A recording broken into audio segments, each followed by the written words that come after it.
Welcome to the Last Poll podcast. This episode, I have Loranity. I'm super excited. This is gonna be such a good conversation. I've always wanted to do the old pre-searing venture. So for some context, it was like 3 years ago, it feels like. You and I were just chilling and we had like this really deep, and I felt like very impactful conversation where we were just like killing char in the pre-searing and having a good time. And so now we're kind of throwing it back. We're going to have another fun conversation with some pre-searing in the background. So if you're watching the video, you'll see that there's a little bit of pre-searing action going on in the background, which is kind of fun. But yeah, I mean, I view you as one of the most optimistic, positive, kindest pillars of the community. And you're like, I aspire to be as positive as you are. And admittedly, sometimes I allow Dark Sneb to take over, right? Have you heard the legend of Dark Sneb? I want to know. It's not a story the casuals would tell. Yeah. I mean, I've heard the songs. That's mostly what I've heard. Yeah, there's a new copy pasta. I'll put it in the chat for you. But there is a new copy pasta. It goes something like this. Says, did you ever hear the tragedy of Dark Sneb? No, I thought not. It's not a story the casuals would tell you. It's an elitist legend. Yeah, it's a new copy pasta. But anyway, memes aside, I really do think that you're one of the most positive, optimistic people in the community. And I know you love the game as much, if not more than I do. And so I'm just really grateful that we get a chance to sit down and talk. I'm really curious about kind of your journey into content creation and sort of the person behind the Guild Wars. So maybe that's a good place to start. Just how did you first discover Guild Wars? Oh, first of all, I just want to thank you for all those nice words though. Pillar of the community. That's actually really, really sweet of you. I started like all the way back in like 2006. It was like right after like Factions has come out in Guild Wars 1. I was playing RuneScape. Like, I sort of discovered, like, this online world, right? I was like, well, you can walk around, you can do quests, you can see other people. And I was super in love with RuneScape. And on the internet, everyone was talking about WoW at the time, right? Like, WoW was, like, huge at this time. This, like, right before, like, Burning Crusades. It was, like, this phenomenon. And I wanted to play WoW, too. But there was a sub fee. And I think lots of people have the same story. My parents, they were not down for that. They were like, sub fee, there's no way. Like, my allowance wasn't even enough to pay the sub fee. Even if they would have allowed me, I wouldn't have had the money for it. And then I stumbled upon Guild Wars 1. And it was like, wow, this is like a big sort of like MMO. You can argue about whether Guild Wars 1 is an MMO or not, but you know, that's what I thought as a kid. And I was like, it doesn't have a sub fee, but it's like 3D and it's got pretty graphics. So I picked up the box back in like 2006, a little bit after Factions came out, and like that's kind of, you know, the background of the podcast right now. That's where it all started, right? Pre-searing. I think I was like 11 years old at the time, and I just immediately fell in love with the game. Played a lot of Guild Wars 1, then spent like years waiting for Guild Wars 2, right? Like Guild Wars 1 ended pretty fast. Didn't actually last for a lot of years. I think it was like really 4 years that we were getting expansions, and then Guild Wars 2 pretty much got announced, right? Yeah, I think they announced Guild Wars 2 in like 2008 or something. I want to say 2010, but I could be wrong about that. Because I think the timeline was like 2005 was when it was like September 2005 was when Guild Wars Prophecies came out. And then the next year, Factions came out, which when you put that into perspective now, that feels like so fast. Yeah, right? you know, they were able to churn out that content, and it's a lot of content. Like Factions. Nightfall came out like 6 months after Factions. I know. Like this was the thing at the time. They were like, we do an expansion every 6 months. Like that's like wild. They couldn't really keep that up though. You know, after that they immediately changed gears. You know, spend like years waiting for Guild Wars 2. Just like hyping this game up in my head, going to the conventions and stuff, you know, playing the demos. And then, you know, Guild Wars 2 went to beta.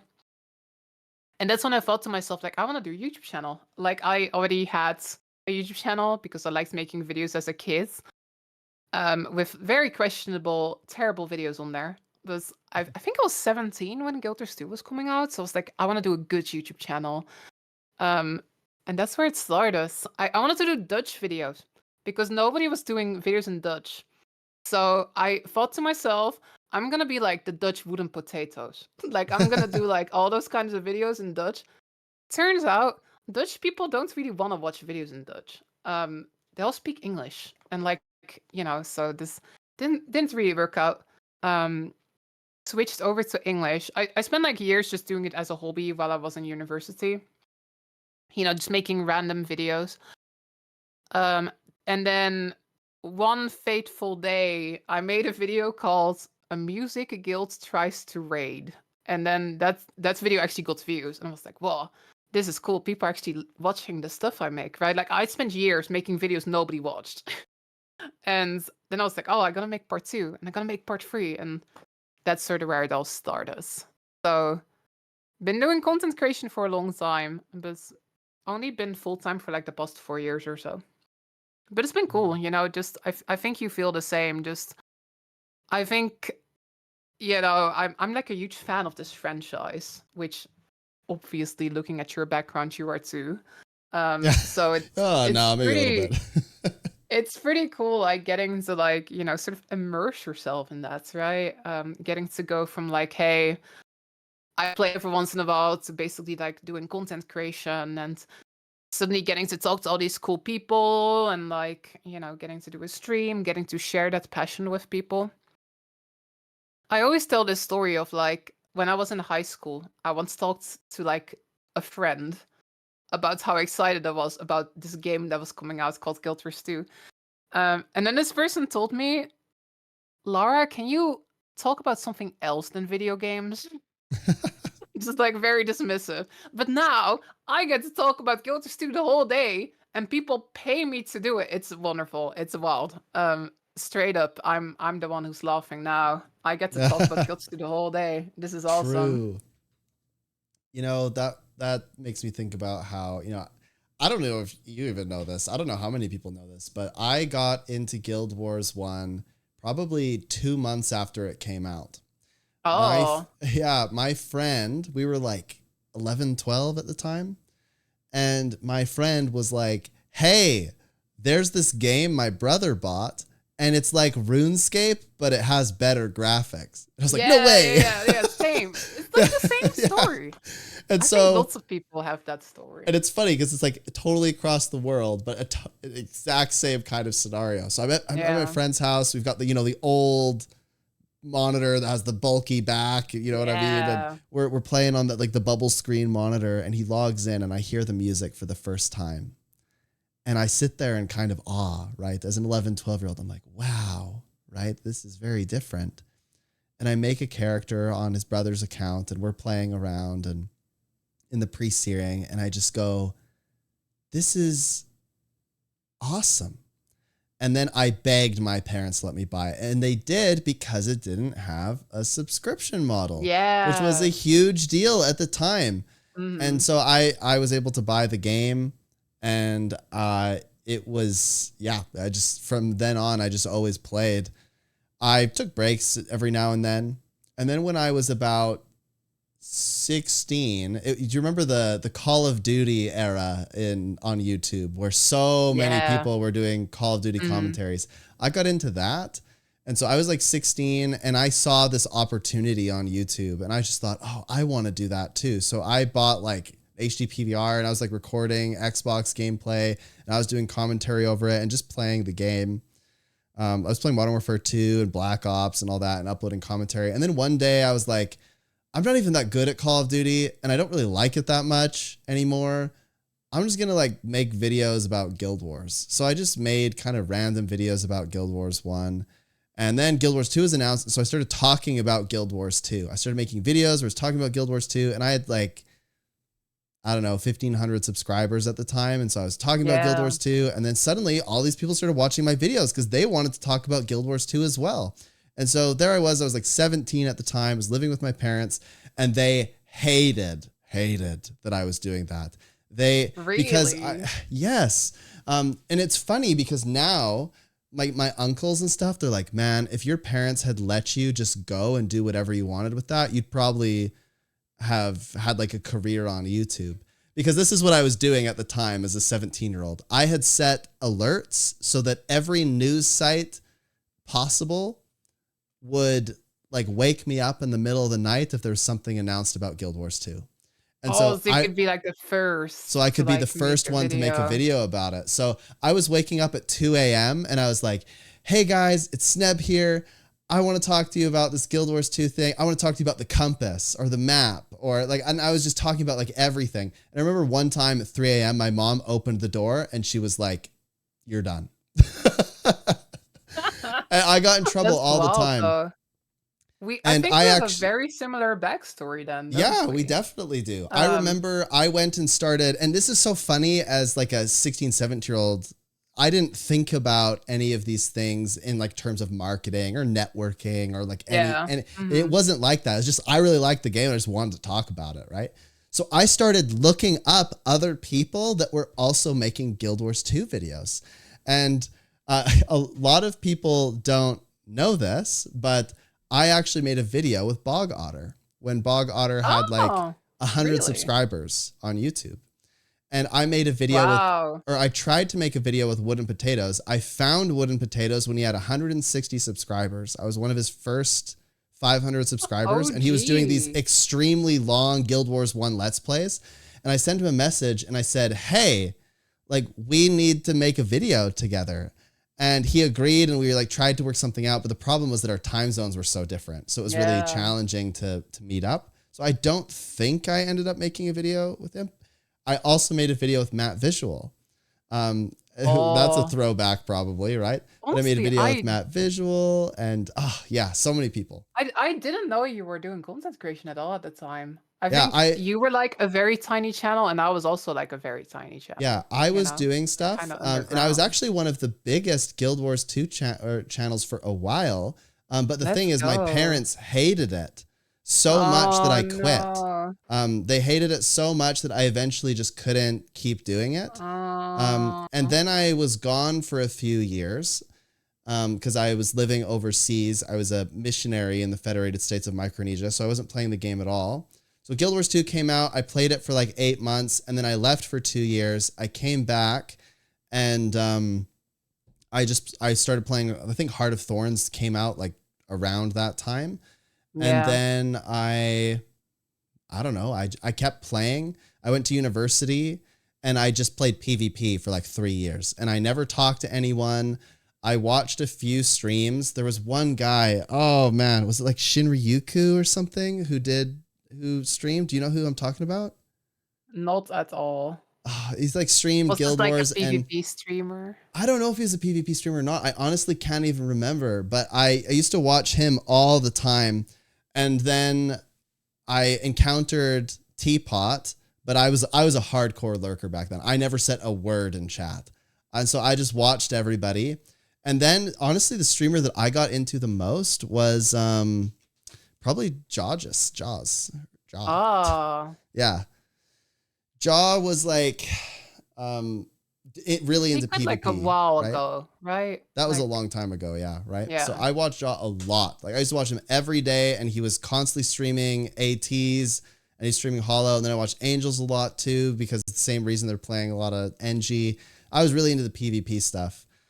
But then that eventually the pandemic hit and I got super bored and I decided to just start streaming for fun again. And nobody could stop me because I was not living with my parents anymore. So then here we are. From my perspective, like the moments when I first sort of became aware of you streaming and stuff was when you were doing the Dakar stuff. And then there was like a Reddit post about like we're trying to get the world record for Dakar, and then a bunch of people got involved and stuff. That's a hilarious story, actually. So the only reason I started streaming is because, you know, Rayo? You remember Rayo? Yes. Fractal Rayo, right? Yes. So Rayo is like the guild leader of Mislocked and streamed. And I really liked him. Like, I just liked his vibes. Chill streamer, you know, smaller stream. And so I used to always go hang out there and he would always answer my questions. And I started doing the Drakkar stuff, and he was like, dude, you should really stream that. Like, people would really like that. And I was like, I don't think anybody would really care. Like, I'm just doing this like weird stuff, right? And he's like, no, you should stream. I promise. If you stream, I will raid you one day. So I was like, okay. So it was like super scuffed. I had no idea how. I had bad mic, bad settings, the whole thing. And he raided me, and all these people started showing up every day because, of course, during the pandemic, I had nothing to do. So I was just every day at the same time. During the pandemic as well. I think lots Yeah. of streamers started during that time. You know, just like lots of time at home. I guess Yeah. like looking for something a bit social to do, you Yeah, know, where we're all exactly. locked inside of our house. Same Yeah. here. So I wanted to beat the Drakkar world record, but the only way I felt to do it was to eventually get the portal device. But anyway, that's a little bit forward to the story. So anyway, I started doing this every day. A guild formed around it, the Skane gang, community formed around it. One day there was some like really wealthy players that kept joining our runs. And one of them told me that he'd give me a queen bee infusion and then he'd give me a chalk infusion to give away. And I had no reason not to believe this person. I was kind of naive. But because they were like a super wealthy player. So I was like, okay, let's do this. And they said, you have 3 chances at it. So I did 1, we were close. 2, we were not close. And then on the 3rd, I was like, I need to call in the cavalry here. Like I need some really powerful players. So that's when I made the Reddit post. Yeah. And apparently a lot of people saw this Reddit post. I basically had never posted on Reddit before, and then I just did that, right? So then all these people showed up, and I remember just being like completely blown away because I didn't have Arc DP. Like I had no idea what I was doing, right? So suddenly all of these players show up, and we just like delete the boss. And I was just stunned, right? Because this had not happened before. And we beat the record by like 8 minutes. Really? And I just kind of, wow. yeah, I just sat there and I didn't know what to do. Right. I was totally blown away, and I was talking with Teapot, and it was just a crazy experience for me. Right. And there's so many people watching and trying to join the map. And we got there like an hour and a half early. Like it was insane. And then that eventually inspired me to try to get the portal device from raids because I thought that would speed Drakkar up. And then I got trapped in raids and I was never allowed to leave. Really? So it was the portal device that made you get into raids? Exactly. It was 100. That is the only reason I ever stepped foot in a raid. The only reason I wanted to go in there was to get the portal device. And so I put on a hollow build. And I started doing, like, they marketed the Icebrute Saga Strikes as this way to, like, get into raids, right? Like staircase, kind of. So I just looked at that and was like, all right, well, this is the perfect thing to do. So I just looked up a build. I put on the build. I read what the build did. And then I just played it everywhere. And I remember I was doing Icebrute Saga Strikes. And I don't know if I had Arc at the time, but apparently I was, like, top DPS all the time on this power hollow build, right? And these people were like, hey, want to come do Wing 1 with us? And I was like, I've never done a raid before. And they just couldn't believe it. They're like, what do you mean you've never done a raid before? It's like, well, no one will let me in because I don't have any kill proof. And they were like, well, you could probably do it. You should join a training or something. So then they told me to join like a raid academy training. So I joined a raid academy training, and I was at Veil Guardian for 4 hours. And we did not kill the boss. No. And the entire time, I think I did get Arc at that point. The entire time, I was the top DPS. And I sat there and I thought, like, this cannot be, right? Like this is ridiculously hard, I guess. And then I didn't touch raids for another 2 months because I thought maybe maybe these are just super hard, right? Yeah. But it turns out they were not that hard. It's just that the players that were in there weren't necessarily fully prepared.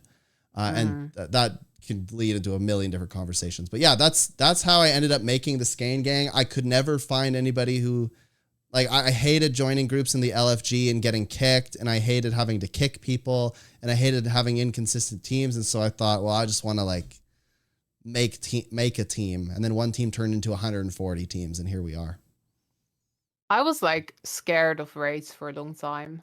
Like during like early Heart of Thorns, there were like all these raids coming out, and I was like, oh, that seems cool, but I don't think I'm good enough to do these. So I just didn't really touch them. And then one day, me and like some friends, we went like, yo, we should just try it. And we went in with like 3 people, like not expecting to kill it, but we just wanted to know what it was like, right? Waiting for it just come out, so we went to fight Karen with 3 of us.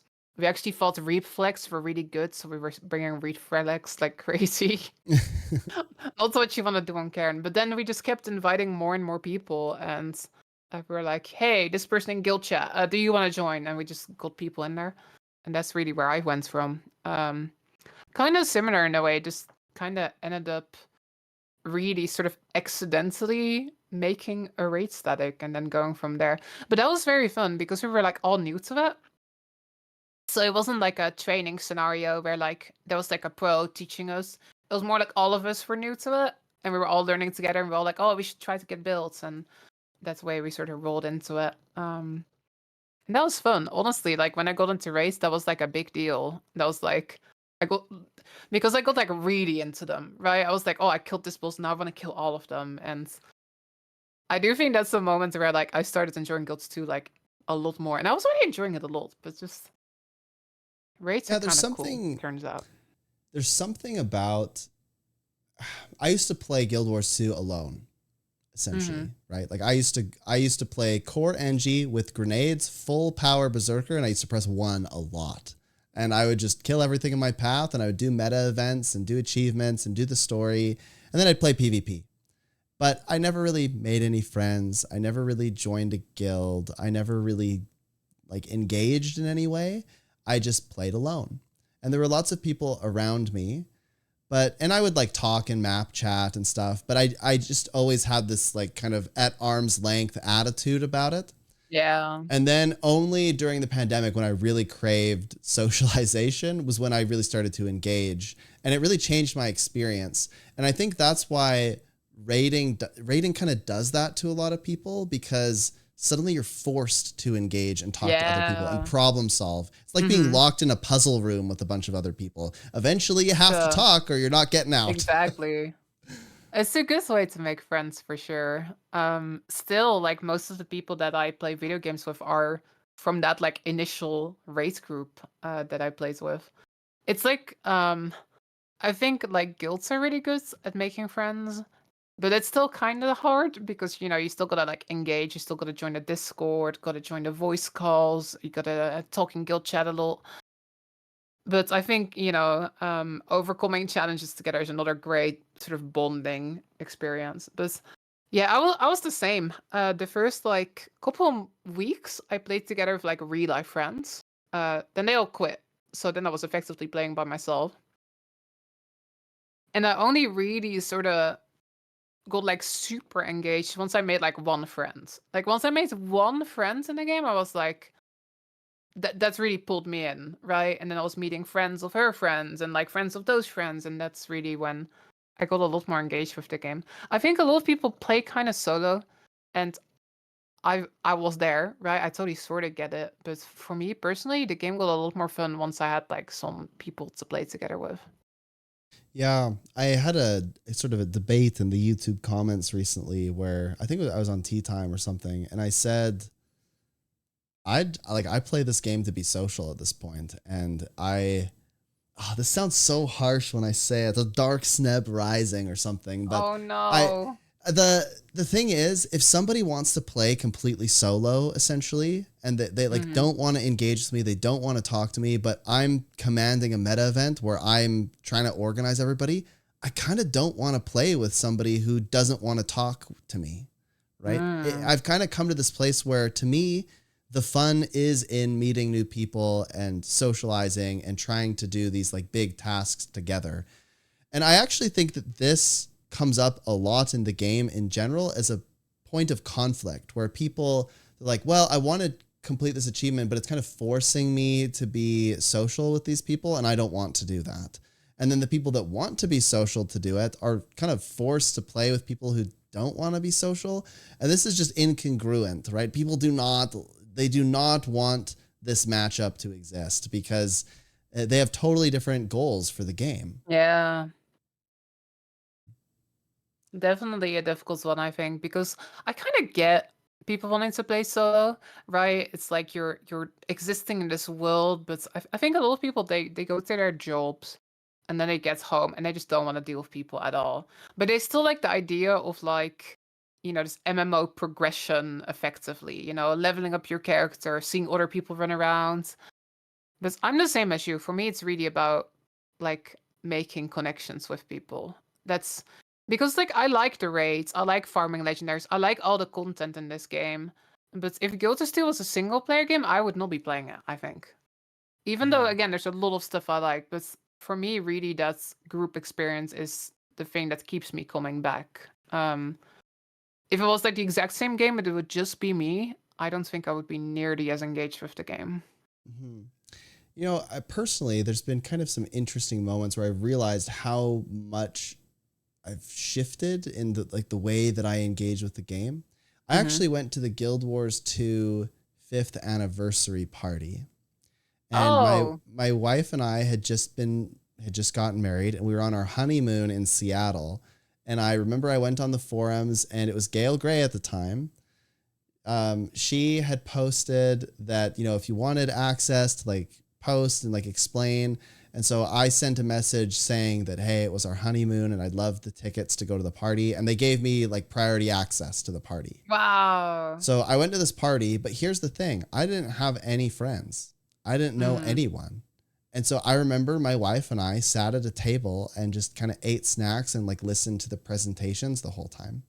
And I was too nervous to go talk to anyone. And I was a little bit shy. Like, I don't know how to explain this in any other way other than like the devs were my heroes, right? Like I just loved the game so much that I was too afraid to talk to the devs because I just viewed them as my heroes.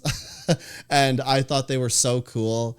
And I didn't even know what to say. I took a picture with, who was it? It was like the lead at the time. Was it Mike O'Brien or something? I don't know. But it was one of the like founders of ArenaNet or something. I took a photo with him and this is all I could muster. I just went to him and said, can I get a picture with you? I just really love the game. I did this too, actually. He kind of looked at me like side-eyed, was like, okay. And I was like, I'm just a really big fan. Thank you so much. No, I totally get that. I went to Gamescom when I was like 16, like before the game came out. And then I asked like a random dev. Like I didn't even know which dev it was at the time. But I noticed the dev and I was like, can I take a picture? Yeah. I totally get that. It's especially I think like, sort of having grown up with the franchise, I think that tends to make those fandoms very strong, doesn't it? Where you're like, it's more than just a regular game. It's like your game. It's like that's the one I like. That's the one I play all the time. I was the same though. Like when I was like, a teenager, I was like following all the devs on Twitter and stuff. You know what I mean? I do totally get that. I went to the 10th anniversary one in Europe. I think you went to the one. I did. PAX, didn't you? It was totally different experience. Oh, totally different. I remember I went there and I was walking around Seattle and people just like be like, that's Sneb, right? Like it was super weird because I mean, in my day-to-day life, I'm nothing special. I'm just a guy. I have a wife and 2 kids and a dog, and I work at a not-for-profit, and I work at a university as well, and I'm just a regular dude. And then I went to Seattle, and I did like the scavenger hunt that ArenaNet held, and I would like walk in, and there's Roy, right? And Roy's like, Sneb, right? And like give Roy a hug, and then I go to the next place, awesome. And there's some like people from Twitch, right? And they're there, and I don't know. It was a really different experience. Then I went to the party and I met Emmy there. And then I met Deeg and like a whole bunch of other people. I think one of the funniest moments from that party though was Cameron was there. But Cameron had posted that he was sick and not going to be able to make it. And keep in mind, I'm a nerd, so I followed all of them on Twitter. So I knew he wasn't going to be there. Obviously. And I had never met him in person and had never seen a picture of him. So I didn't know what he looked like. So he's talking to Deeg, and I just kind of like go up and we're chatting, and Cameron looks at me and he's like, "Hey man, I'm like a big fan." And he's like wearing like, I know he's like a dev, right? But I'm like, "Thank you so much." And then I'm sitting there like, I don't know who that is, right?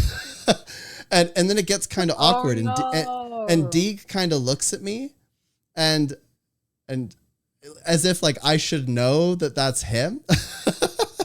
And then I'm like sweating a bit. I'm like, I don't know who it is, and I don't know what to do. and so I'm like, what do you work on for the game? And he's like, I work on encounters. And I was like, what? And he's like, dude, I'm Cam. And it's like, what? Slowly. But you're not supposed to be here. And so that was kind of awkward, but also funny. But yeah, we got some pictures together and got to hang out a bit, and totally different experience engaging with the hobby versus not. One, I went basically alone. My wife and I just kind of sat in a corner. And then the other, I just felt like a social butterfly. It was totally different. Yeah. I had the same experience because I went to the Gamescom one in the same year. And it was very strange because like same as you, like I'm nothing special in real life. But I was at this event and there were all these like Guild Wars players. So there were like people asking me for pictures and stuff. Like there was like at some point someone was like, "Can we take a picture in front of this like wall?" Right? There was like this wall of like concept art on it. And I was like, "Sure." And then like a line started forming. Because like there weren't a lot of devs because it was the European one, and the devs that were there, they were doing like interviews with press.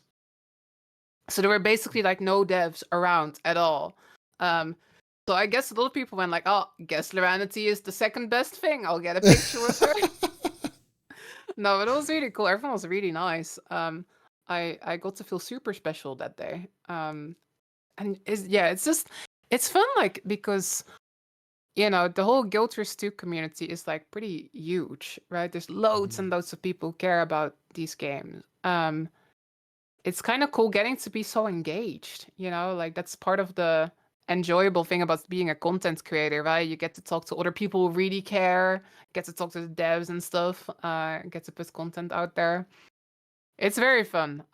It's kind of a dream for me to be like, you said the words community pillar earlier.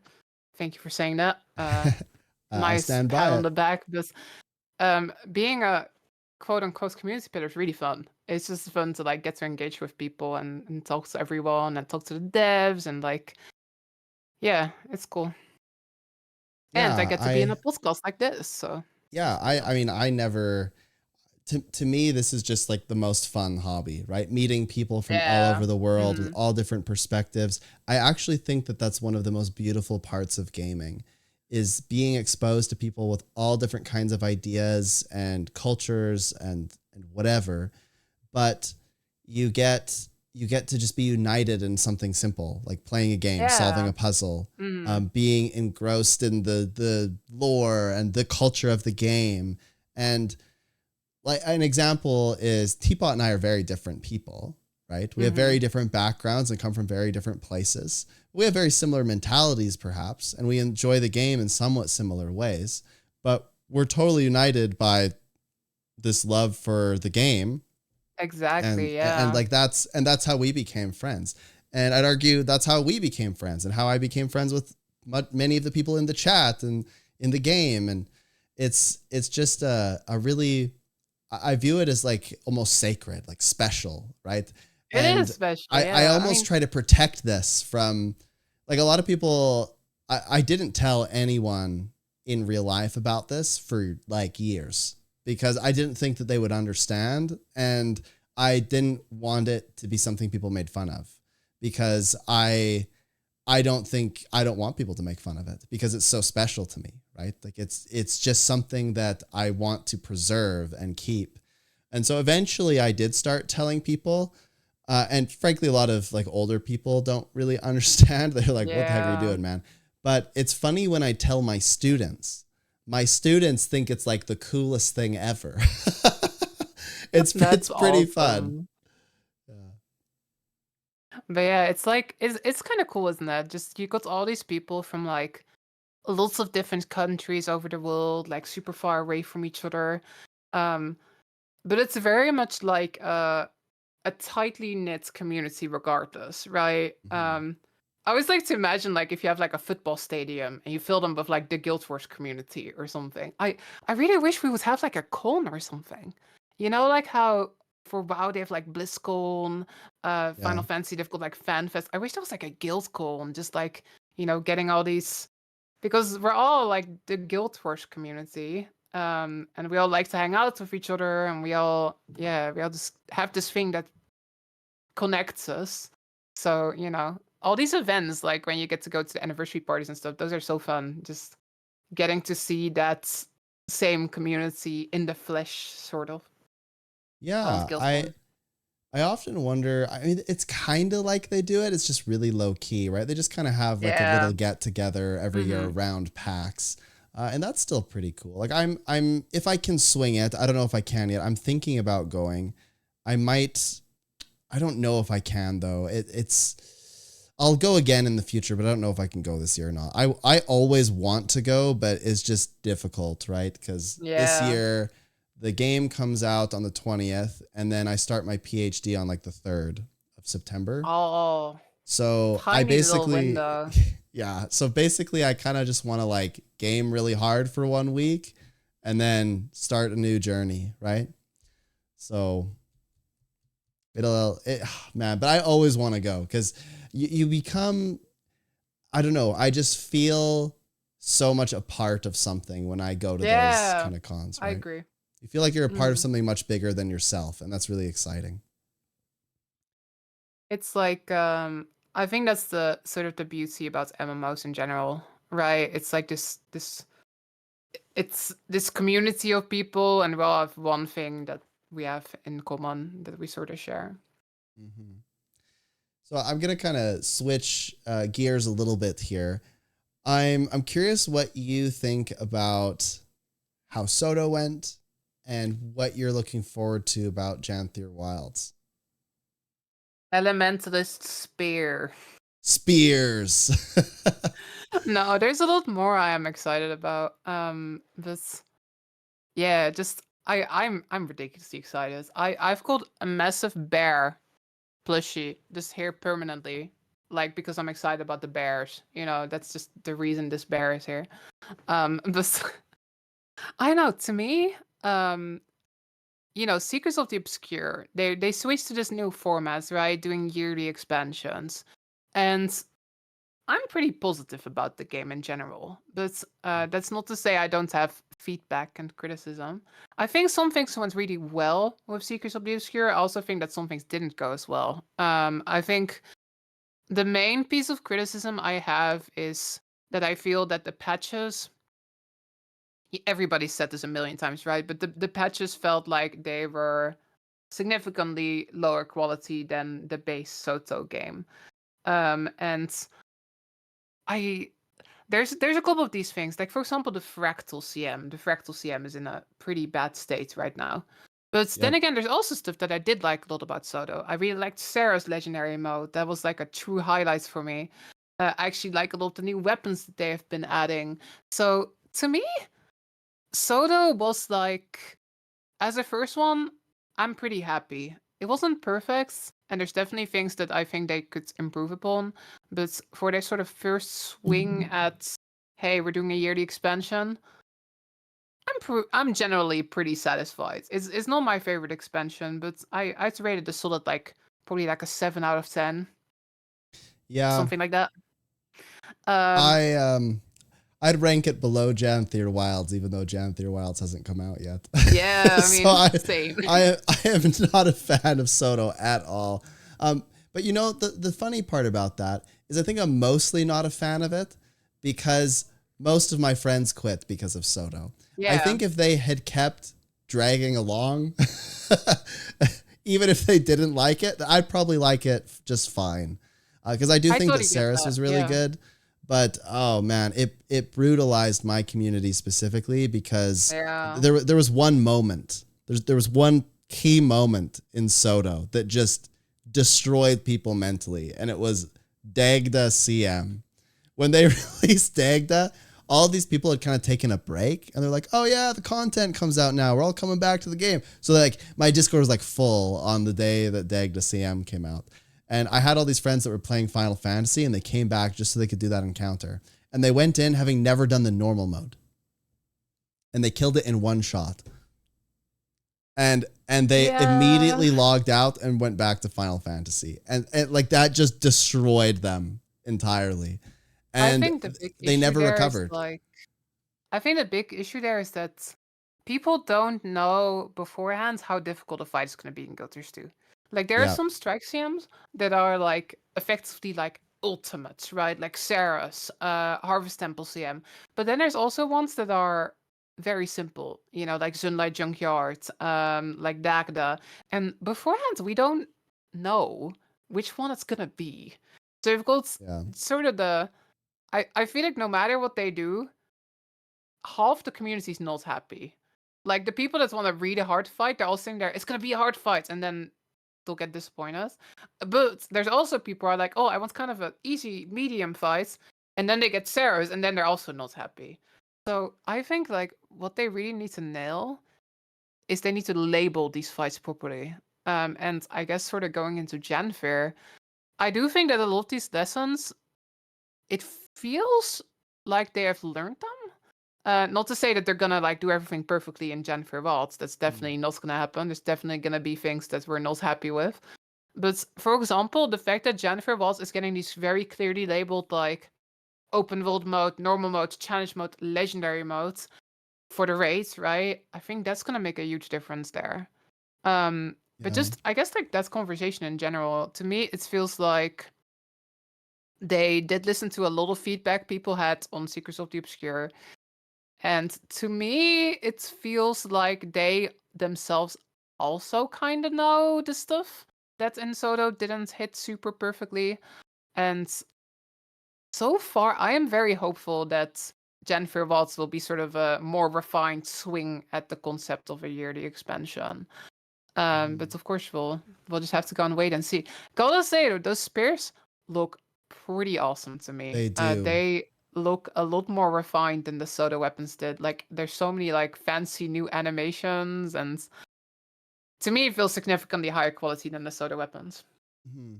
Yeah, I have a mixed opinion on this because I would tend to agree that I think they look really cool. Mm-hmm. But my big issue with Soto was actually that they did add some cool stuff, right? Like we got that new reward system with the Wizard's Vault. Yes. Which I actually think that they should utilize that even further, but that's another conversation. They also added, all those new weapons. Like there were so many ways that you could now engage with your class in a different way. And like that was huge, but there was nothing to do that with, right? They just didn't add enough content. And so the struggle that I have is that I think they probably learned quite a few lessons from this. But my worry is that they can't action them. Like you have to have more content. The spears could be the greatest thing ever, but it actually doesn't matter unless there's something to throw the spear at.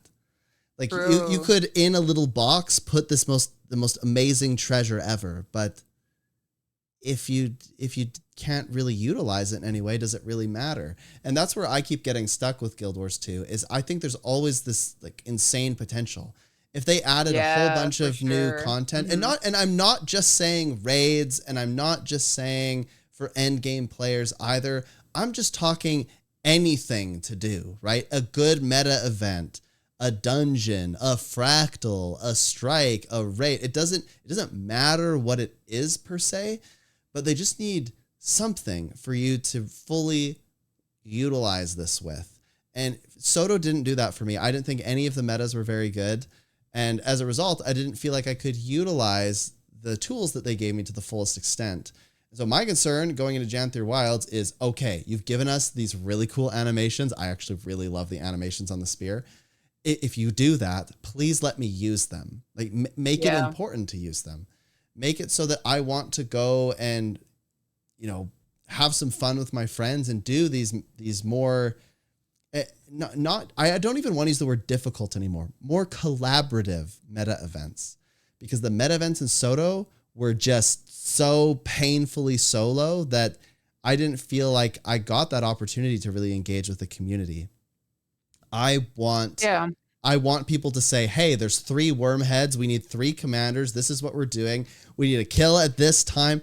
And those are simple things. It's not like it's impossible to do, but it just takes a bit of coordination. That's what I'm craving from the next expansion, from Janthir Wilds. I actually do think I completely agree.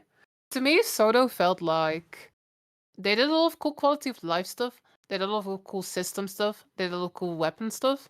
But there wasn't a lot of cool content stuff. For me, it was really Sarah's. Sarah's was the big thing I cared about. Yeah, agreed. And I thought the maps were pretty and stuff, but like, I mean, we gotta talk about the health sponge thing, I feel. Yeah. Like that's a whole conversation, but just a lot of the bosses, both in the metas and also Dagda, I would say, also fits into this category, and also Epark and the Fractal, they get a lot of health, and they're not engaging enough to last that long. I actually think that I think that all of those metas and all of those bosses actually could be pretty cool if they were just shorter. I think if you want those fights to be really long, there's got to be more to them, like more phases, more stuff going on, more stuff that you care about. But yeah, there's a little bit too much content in Soto where you are kind of waiting for it to end. And I think that's a feeling you never want to feel in like a game like this. Like a good example, I think, is Kaineng, the Kaineng strike. I actually really like Kaineng challenge modes. That's like actually one of my favorite fights in the game. There's like a lot going on. You gotta like really focus. You gotta have stability at the right time. You gotta dodge at the right time. You gotta like place these AoEs and stuff. I think that fight is super engaging, but I don't like Kaineng normal modes because Kaineng normal mode, all those mechanics don't really matter. So you're just waiting for it to end. So like, I think as soon as if there's stuff going on that I have to pay attention to, I am engaged. You can do a super long fight because Kaineng CM is longer than Kaineng normal mode. But yeah, I need something that pulls me in a bit. And I think Soda did actually nail that with Sarah's. I think Sarah's actually hits the sweet spot there because it's a long fight. It's like 10 minutes. But I'm engaged the whole time when I do Sarah's. But, you know, when you're doing Dagda CM, there's a lot of health. But, you know, you're just kind of waiting for it to be over a little bit. Yeah, I think another way to say that, and this, again, sounds maybe a bit harsh, but another way to say it is it's just really not that fun. Right? Yeah. I mean, if you're waiting for something to end, it kind of insinuates that it's a painful experience. you're sitting there and you're like, okay, well, I can do this, but I don't really want to. And I found myself in that position a lot as well. Like I could do Dag to CM and win every single time, but I actually skip. I don't even do it weekly because I just don't find it fun. I know that I can do it, but why would I? Because I sit there and I'm just waiting for it to die. It's not fighting back.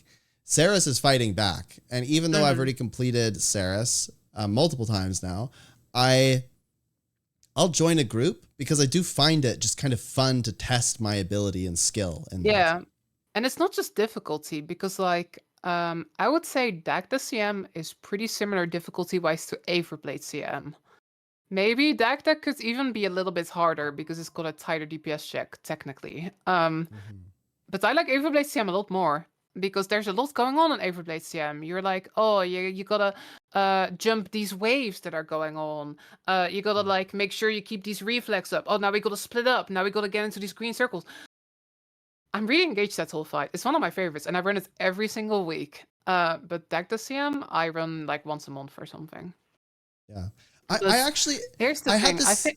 Sorry, go ahead. I think that they can do it, right? Like I think EOD had a lot of engaging strike CMs. I think that also Sarah is like fantastically designed in my opinion. Personally, I actually quite like Silent Surf. I know that that's a hot take. I'm not super into Lonely Tower as a fractal, but I feel pretty engaged during Silent Surf personally. So like to me, they have shown that they can absolutely make fights like that. But Soto was definitely like a bunch of them that weren't as engaging. And also in the meta events, right? The meta events sort of same thing. So yeah, just fingers crossed that that's also something that they've noticed, because it's a big conversation, right? Lots of people talk about the HP sponge and like the needing phases and stuff. So okay, so maybe people will say that this is cope, right? But part of me is like, I wonder if like some of these encounters aren't as good because they're super busy making the raids. I hope that's true. I hope Yeah, all the raids will be maybe. amazing. Who knows if that's cope, but I'm hopeful. I'm optimistic, genuinely. Yeah. You know, you made me think of something, and I am glad you did, because I just had this realization. One of the reasons I don't like Dagda, and I had never thought about this before. One of the reasons I don't like Dagda is specifically because of the mechanics that do debilitate, the ones that just make you do less damage. Mm. And I've never thought about this deeply before, but that just sucks. Like, it's just, I'd rather go into downstate or be eliminated. Like, I would rather my character die than get debilitated, because debilitated, I just sit there and I'm like, I messed up the mechanic. Now I'm going to be lower on the DPS meter, but we're still going to win. Right, yeah. It's kind of a weird punishing, situation. Yeah, It feels it's less not punishing. punishing enough to be impactful, but it's punishing enough to be annoying. It just makes the fight go longer, but you're not going to lose. Yeah. I've never thought about that before, but I actually think that that's a huge problem. I don't find that mechanic fun. If when Dagda did the little spinny thing and the thing shot out at you, if it did like a huge amount of damage, I actually think that fight would be way more interesting, because now your positioning would matter a whole lot more. Mm-hmm. But as it stands, you just put somebody to like tank everything in front of you, like one of the healers, and then everybody just sits behind them mostly. Or you get hit by it and you're like, that sucks. Gonna do 25% less damage.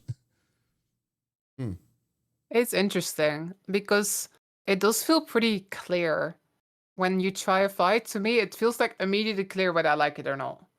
It's like within like 5 minutes, I'm like, this is a cool fight. I'm like, oh, this is not as cool of a fight. Like, it's very. It doesn't take much time to like be able to tell whether I like it or not. Yeah, and it's kind of a weird thing, that is, because I had the same thing with the fractal, right? The fractal came out and Grimjack was like, Sneb, get in our party. And I was like, are you sure you want me? But anyway, we went in, and within 5 minutes, I was like, I don't like this. I just don't find it fun. And then we like ascended and went further beyond, and we got to the split phase, and I was like, this is bugged. This is actually not doable. And we tried it a whole bunch of times. We like abused revive orbs to try to get to the very end. And at some point I was like, I don't feel like it's very clear how to get through this. I don't feel like it's actually even doable. I feel like I'm having to exploit to get through it. I'm not having a good time. And so I tapped out after about an hour and a half. But I just knew within 5 minutes that I didn't want to do it anymore. Yeah.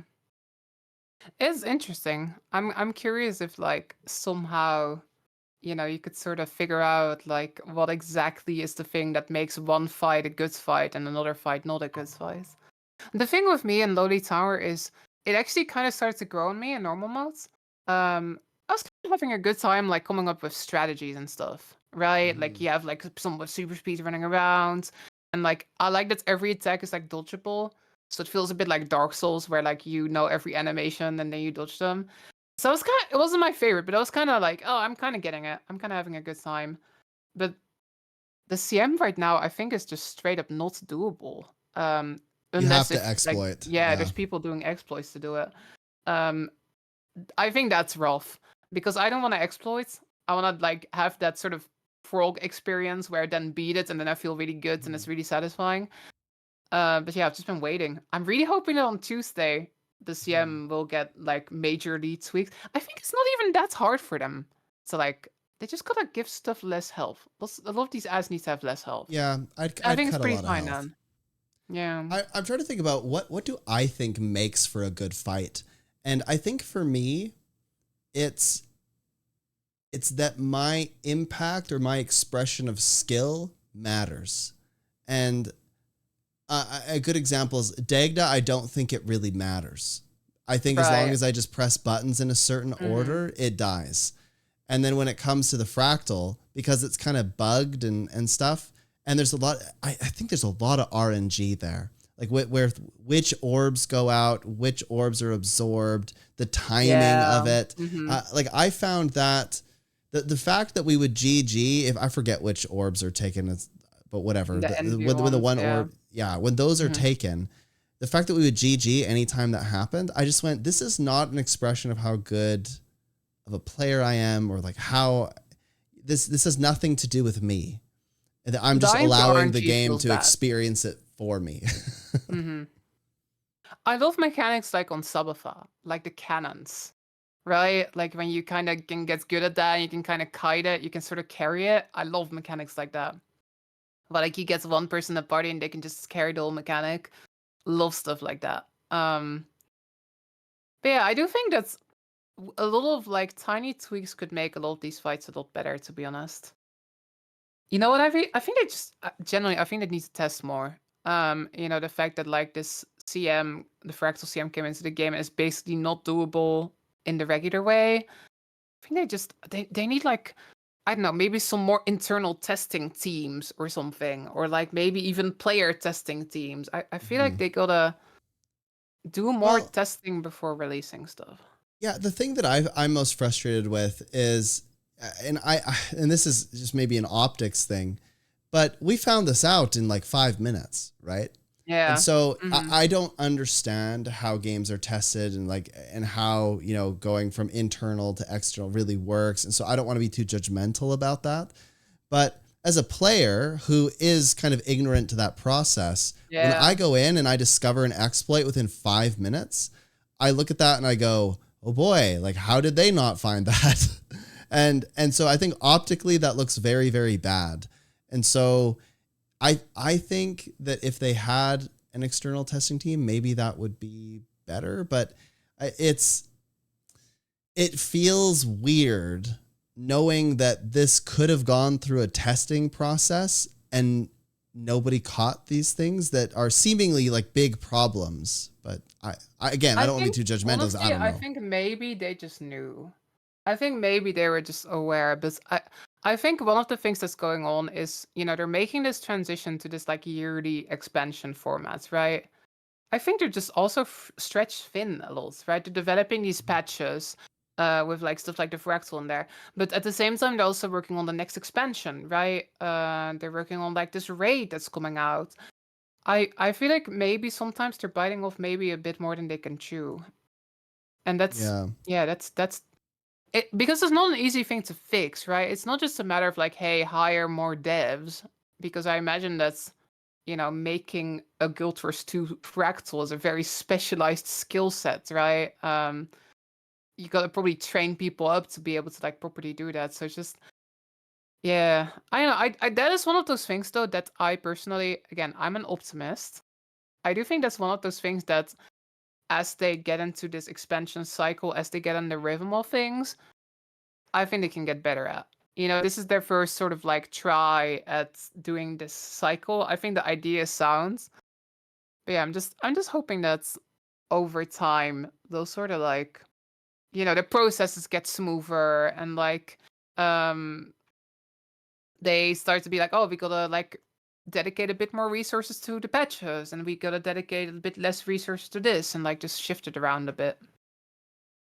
Yeah, I mean, I tend to agree with that as well. I think that this being the first time they've tried this kind of cycle, they naturally were going to make a lot of mistakes. It was inevitable. Yeah. And now that they've made some of those mistakes, they can attempt to not make them again. My biggest gripe, though, and I kind of said this earlier, is can they action that? Like, I wonder if there are some things that they simply just don't have the bandwidth for. And they have to sort of readjust, realign. One of my biggest worries as a raider and as a content creator is that Wing 8 isn't going to be good. Like that is nightmare scenario, right? Because if Wing 8 isn't good, they will never make another raid again. There's no way, because the people will just all complain like crazy, and the raid community is really niche anyway. And so it won't make sense for them to want to engage with that stuff anymore. And I frankly, I'm surprised they're doing it anyway. I think making Wing 8 is extremely risky because I think, I don't think the raids are perfect that are in the game currently, but I think they're pretty good. Like, I like them quite a lot. I mean, there's a big dedicated fan base to them, right? People like the raids. Still playing them after all these years. So what happens if they make a new raid and it's not good? Like, people are going to be crushed. Like, this is a huge Hail Mary. It's got to work out or they're in trouble. So my cope here is that they didn't put a lot of resources on Lonely Tower because they've got to make sure the raid is good. Yeah, but who knows? I don't know. We'll see. Pass me that copium that you're on. Yeah, I hope. No, I also hope the same. It's a big moment for sure. I will say though that I think so far for Janthir Wilds, things are looking about as good as they can. Like, spares look really high quality. They're being really ambitious with the features. They're doing housing. They're just like being like, hey, we're doing a raid again. And it feels like this time they're really sort of like trying to like prevent the mistakes from the past, right? They're doing open world mode this time. They're doing normal mode, challenge mode, legendary mode. I think things are looking pretty good right now. Yeah, we'll only really know once it's out, of course, obviously. Yeah, I would generally agree. I think that housing in particular provides a lot of meaning to the other things that you do in the game. Because currently I think that the home instance is kind of cool and all. And I think the guild halls are kind of cool and all. But let's be real. A lot of people do play Guild Wars 2 pretty solo. And they don't necessarily want to give these tokens to a guild hall. A lot of people actually have solo guild halls to try to show their experience, which is wild to think about, but that will be immediately replaced. And I think much more popular in the homesteads. But I was actually quite shocked that,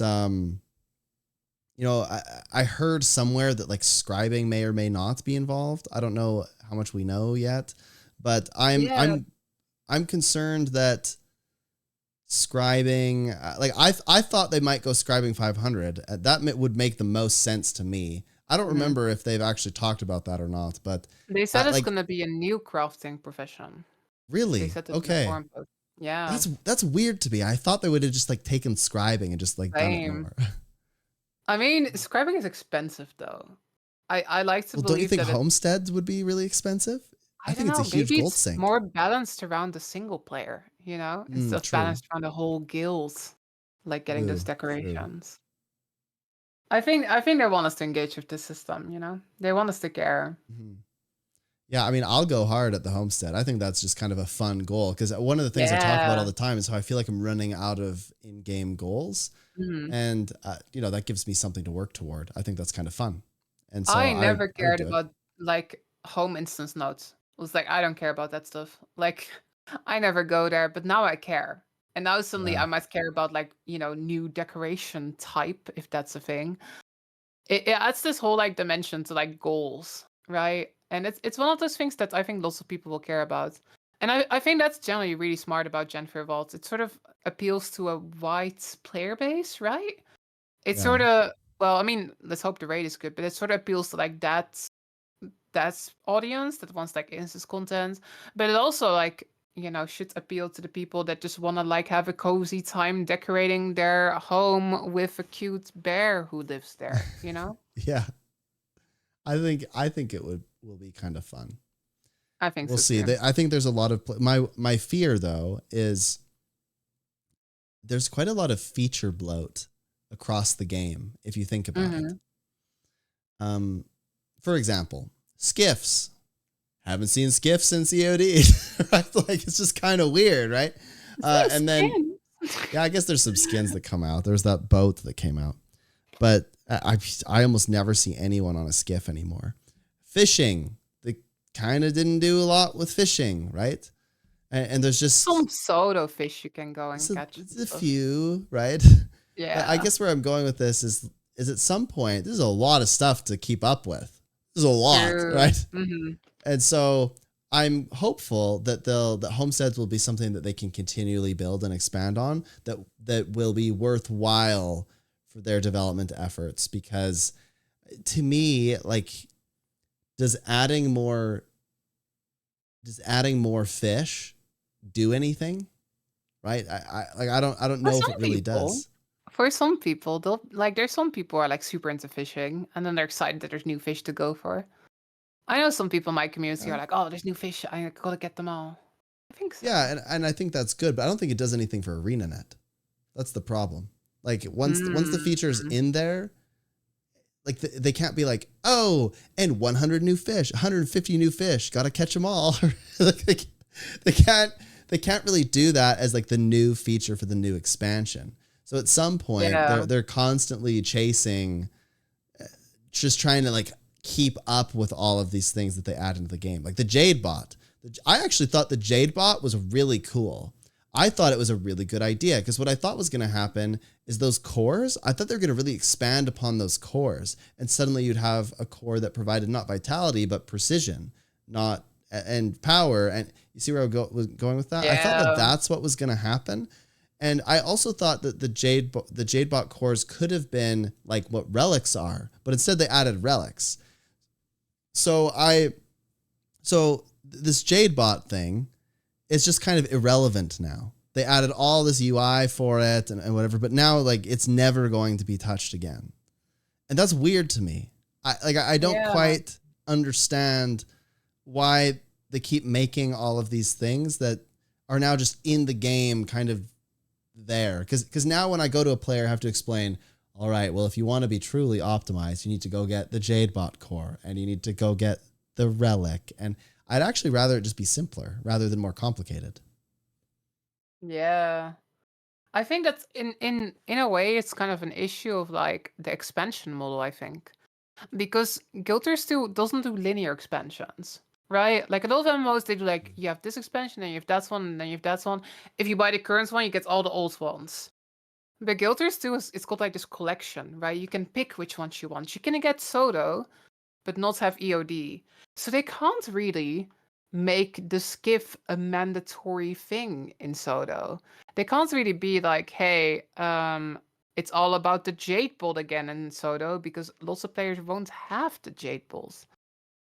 Sometimes they kind of work around this, right? They'll be like, hey, like they just give a glider to people in End of Dragons, for example, even though people might not have played Heart of Thorns and stuff. But yeah, it sort of means that these expansions are sort of separated from each other a little bit. I don't think housing is a good long-term one, though. You know, with the guild halls, they were like, hey, and this expansion has a new guild hall. I can totally imagine them doing that for homesteads, right? The next expansion has a new homestead you can get. That to me does feel like one of those features that long-term people will care about.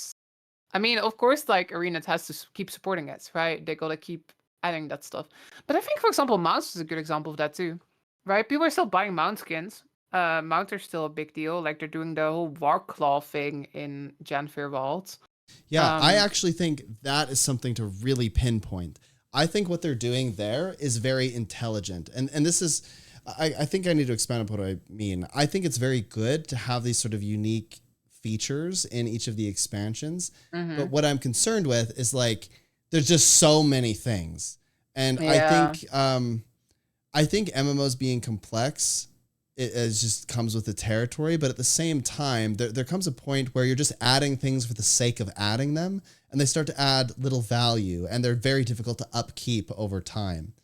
And so the Warclaw, I view as a very, very strategic, good addition, because the Warclaw already exists. They're just augmenting it a lot. They're reusing assets. They're making assets that they've already created more valuable. People will buy more Warclaw skins as a result, because now it's not just a world versus world thing. They're making it more interesting in PvE. It's adding a big feature to the game without just completely reinventing the wheel somewhere else. I like the idea of augmenting an already existing system. Like they could have come to me and said that instead of doing the relics, that they were expanding upon Jade bots, and they could have said the relic is like a part of the Jade bot system. And I would have totally bought into that. Right, yeah. I think it's interesting in general because I think Guild Wars 2 is an MMO that is relatively pretty in flux still. Like expansions changed the game pretty significantly, it feels like. Um, with stuff like, for example, the Wizard's Falls. I feel like a lot of other MMOs that I see out there, they mainly just focus on content. Like there'll be one or two tiny new features, but a lot of MMOs are pretty content, sort of like redoing the same game, but just with, hey, there's a bunch of new raids, there's a bunch of new dungeons, there's a new story. Maybe there's like one tiny fun new feature, but I think Guild Wars 2 is actually relatively unique in the sense that every expansion sort of like brings some major new feature, right? It's kind of difficult in a way as well, because part of me would totally be down just for an expansion with more content. But I think the fact that Guild Wars 2 is maybe a little bit smaller, right? Like, if there's a new WoW expansion or a new Final Fantasy expansion, people will play it. They'll be like, hey, it's a new WoW or Final Fantasy expansion. But I think Guild Wars 2 is very much, trying to, like, win new players all the time, right? Like, something like housing is like, hey, Guild Wars 2 is housing now. Come check it out, right? Like, you haven't played this game ever. It's been a couple years since you played. We got this cool new thing you gotta check out. I feel like maybe to make sure that like the game grows, they can't just do content, right? Because then Oh no, not at that all. that, No, that you need a won't pull in mix. people. They need like a big selling thing for each expansion, Yes, and that's pretty the difficult to struggle keep is that doing. the balance is way off, in my opinion. If they just need a little bit more content to even things out and make the features worth utilizing. I Yeah. think one thing that is trying to think about how to articulate this exactly. So I'm just going to say words and maybe they'll make sense. But Guild Wars 2 is kind of known for trying to be really revolutionize a feature or system or do it differently. Yeah. Mm-hmm. Like the mount system in Path of Fire, I think it's it's like genre changing, right? Like everyone looked at mounts and were suddenly like, whoa, like this is a totally different way to engage with that. And frankly, people tried to duplicate what Guild Wars 2 did. And so I think that if Guild Wars 2 doesn't do that with a new system, it looks really weird. Like for me, fishing wasn't really. I thought there'd be more to it, right? I mean, it's fine, like it's good. It just wasn't like mounts, right? It wasn't like whoa. And I don't think every feature can be that way either. But it's interesting that I feel like my expectations of different features that they implement are very high because they're actually quite good at making these features matter. And so when they don't quite hit the mark, that kind of sucks. An example is I think the Wizard's Vault system in Soto is actually one of the best things they've added because it gives them a lot of flexibility to make certain things worth your time. It makes it so that the reward system, you can essentially make anything in the game very valuable. And you it can gives draw people players to areas. right? Yes, I exactly. think like Guild Wars 2 has traditionally not been super great at that with like, horizontal progression. In a lot of games, it's just like you log in and you work on leveling or gear, right? Because it's just like you log in, you're already max level, you already have gear. It doesn't take very long to get that. You gotta like come up with these goals yourself, which I think is hard for a lot of people to sort of engage themselves in that way, like set a goal. I think the Wizard's World is really good for giving people that goal that they want to do. I know, I totally agree. I just wonder when I look at all of the different things in Guild Wars 2 Janthir Wilds, like let's think about the homestead. And I'm saying this as a genuine curiosity, a question, because I don't really know. But how do they make that different than all of the other home instance kind of things, housing in other MMOs? Like what can they do to really make that different? True. That's a good question for sure.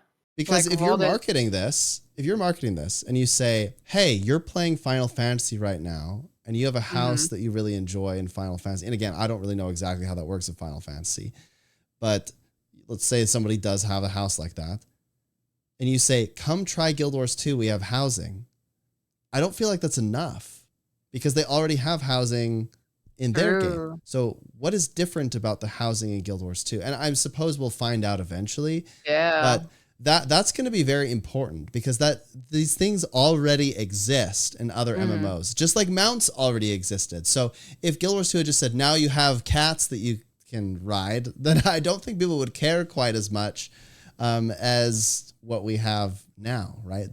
The mount system actually drew people into Path of Fire because it was very different. They do keep using this line. I think the line they used was the most player-friendly housing system in any MMO. Paraphrasing. But they keep saying player-friendly. I have no clue what that's gonna mean. Yeah. But I guess maybe that's what they're going for. Like for example, somebody in chat pointed this out. Like Final Fantasy 14 has housing, but getting a house is kind of hard. Like you need a lot of gil. Like there might just not be any plots available on your server.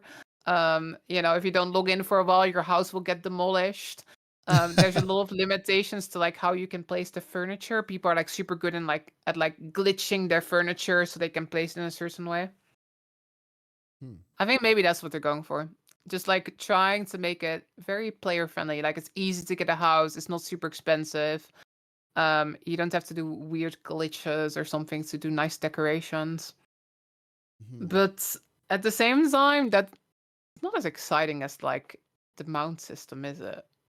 It's not as exciting. Well, it doesn't currently seem that exciting. I'm sure that there's something they could do to make it seem exciting. I mean, I'm just gonna predict that they make it so that housing is very accessible to players. Like if it was hard, so like too. if it cost a lot of gold or whatever, people would not. Yeah, it would flop hard. People want it to be extremely accessible. So that's probably gonna be something. Yeah. But then the question is like, what else? They're probably just gonna. Oh, they actually have so much opportunity to really revitalize other parts of the game because they can just put like decorations that are achievements where you have to go and do certain events in different areas. They could really make this like super, super interesting. But I wonder how much work that is. Like it's probably a lot of work. You know what I think might be a huge selling point of this expansion? I think it's the raids, which sounds weird because raids are pretty niche in like pretty much any MMO, right? It's like a small portion of the player base that cares about like instance raiding. But I think the open world raid is a big deal. I haven't think that's actually really thought sort of about that much very much. I haven't thought about that I very much think at all. it's like I think it's like the strength of Guild Wars 2. Like, Dragon's End, like a big boss fighting it with like loads and loads of people. I think that is something that is really hype. Like, it's like, hey, this is a raid, but you go in there with like 50 people and everyone's coordinating together and stuff. Yeah. I think that is really, sort of a new sort of take on raiding a little bit. Where it's like, this big. Like, that's always been something that's Guild Wars 2 is like kind of unique in, and like this sort of open world meta event experience. I don't think this will even be that different. I think this open world raid will feel a lot like an open world meta event, but it's never been marketed as such, right? It's never like they don't call Dragon's End an open world raid. That's basically what it is, but that's not what they call it, right? But this time, they are calling it an open world raid. I wonder if this is like a social marketing trick. Maybe. I think this is a behavioral trick. Yeah, I mean, it's the same thing probably in the end. It'll feel a lot like a meta event. But I think calling it like an open world raid, I think that sounds kind of sick. Yeah, that imposes some risk because of varying expectations on what that will mean. But I think that if you had... This is going to sound so dumb, but if you just put Triple Trouble and call it an open world raid, then like, whoa, there it is, right? Like, yeah, honestly. That's fine by me, right? So... I don't know. I don't have like super big expectations for an open world raid. I don't know really what that would mean. It feels like we kind of already have that to some extent. But if they just add more interesting open world bosses, period, I'm happy with that. For sure. Me too. Like, personally, I think End of Dragons is possibly one of my favorite, maybe even my favorite expansion. just because there was a lot of good content in End of Dragons, in my opinion. Like stuff like Dragon's End was awesome, but also some of the other metas were quite good, in my opinion. Like I think a lot of the strike fights were quite good. Honestly, like for me as a player, I don't even need big revolutionary features. As long as I just get good, fun content that I want to play, I'm pretty happy. Yeah. But for Guild 2 to like do well and grow and attract new players, there does need to be a little bit more than just that. It feels like games in general have become a lot more flashy about the features. Like, and I maybe have rose tinted glasses here. I'm just thinking about Guild Wars 1. I'm going like back in time and I'm thinking, what were the features? What were the features that they announced? I think the features were like new professions, I guess, right? They'd be like, okay, now you have assassin and ritualist, new way to play the game. But I think it Alliance was like, battles. yeah, I Heroes. guess Heroes was a big one. Heroes that's was a big true. seller, I Yeah, think. I'm just not thinking about it deeply enough, probably. But it felt like the content was at the core of what they were doing Yeah. all of the Mm-hmm. time. And I think that that's kind of flipped a little bit. I think that it's about the features being a little bit flashy, getting people really excited from like a marketing perspective. And there's still content, don't get me wrong, but it's just a little bit different. The balance has changed. And I question why that is exactly. But I wonder if it's because people just don't engage with games in the same way anymore. And those kind of flashy moments, the kind of spectacle boss, is not as important that be like a thrilling content puzzle-like experience to people. It's more important that it is just an experience, that they get to experience it. Interesting. Yeah. I feel like just also, Guild 2 is like almost 12 years old. You need to like imagine that lots of people have tried it over the years, right? Yeah. You do kind of. I think often the traders that get viewed the most are like the feature traders, right? Where it's like this new feature, this new feature, this new feature. And I like features, to be honest. I do think features are exciting. I'm very excited that we're getting housing, for example. I do think they're being pretty smart here, though. Like you said, with like the Warclaw, where it's sort of like reworking an existing feature. And I then like like they're that a doing the lot. spears. The spears feels like a big deal, but really they're just reusing the same weapon skins, right? They don't have to like make a whole new weapon archetype, but it still feels very new and exciting, right? They already got all the infrastructure for like spear weapons, but it still feels like really new and fresh to me. So I think Yeah. you're trying to be smart about it, but it's definitely true. We do need good content, and that's where Soto I think fell short a little bit. Tell me about your dream content. Like if you, not even wing 8 or anything, whatever, just if you could add any one thing to the game, what would it be to just have fun with your friends? I think I want dungeons. Now, that's not to say like I actually quite like fractals. I think fractals are often more fun than dungeons. But I sort of like that it doesn't even have to be very try hard, but I sort of like that very basic like you get into a dungeon, you kill a boss, you kill some trash, you kill a boss, you kill some trash, and I like the immersion that gives you. Where it's like you go into the Ascalon catacombs, right? And it's like below Plains of Ashford. I would love to see more of that. More of that sort of like dungeony experience. And I want it as a part of the story.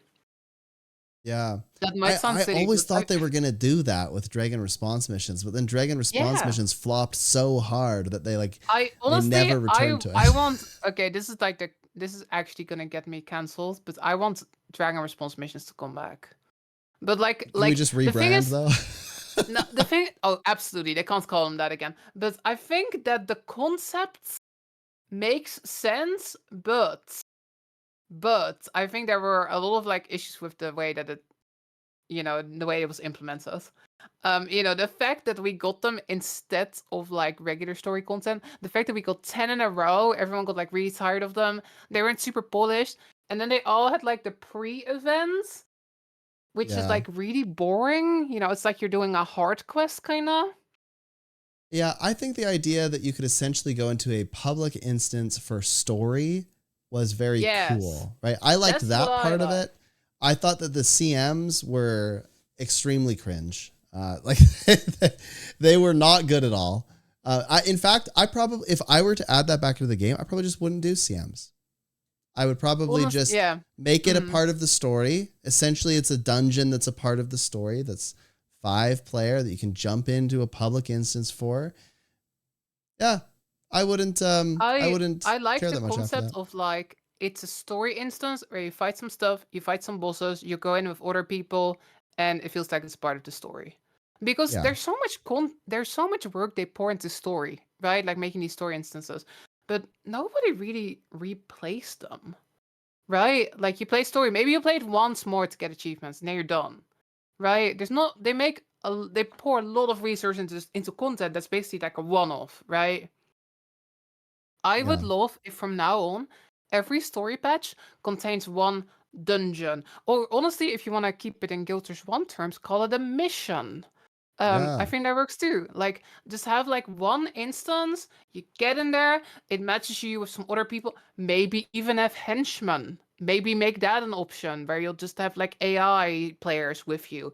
And you just run in there, you kill some mobs, you could kill bulls, you run somewhere else, you kill some, you kill bulls. It doesn't even have to be like super polished. It doesn't have to be one of those things you replay over and over and over.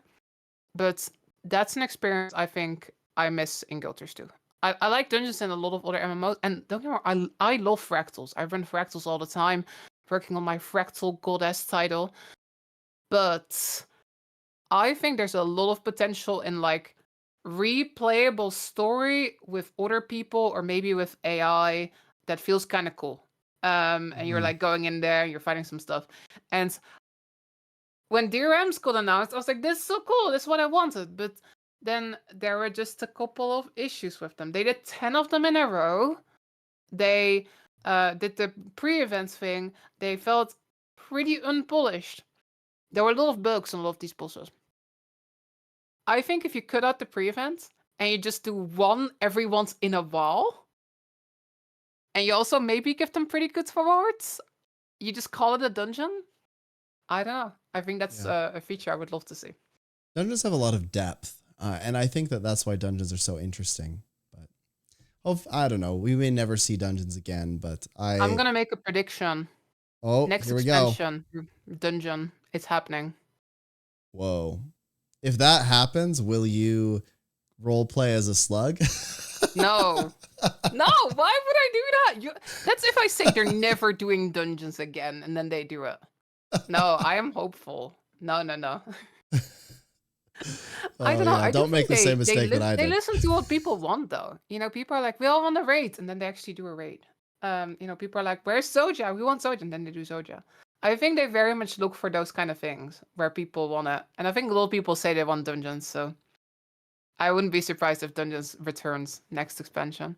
Not Janthir, to be clear, but the one after that. Yeah. Hmm. That'd be very interesting. So we're kind of winding down here. I want to talk about something that's totally different than Guild Wars 2.